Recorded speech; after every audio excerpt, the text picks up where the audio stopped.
The de Broglie Wavelength interactive calculator determines the wave-particle duality properties of any particle. Let's explore the input fields. First, we have the calculation mode drop-down menu with 6 options. Calculate wavelength from momentum.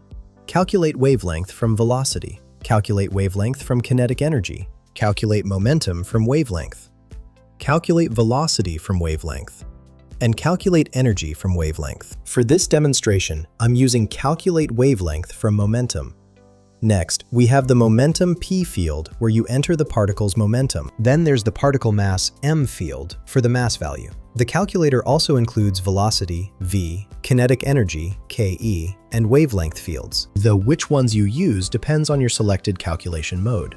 After clicking Calculate, the results appear in multiple output fields. You'll see the wavelength displayed in different units, including nanometers and picometers.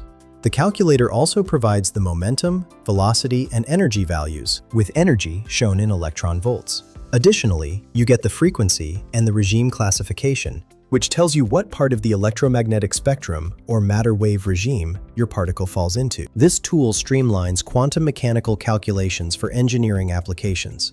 Find the link in the description below.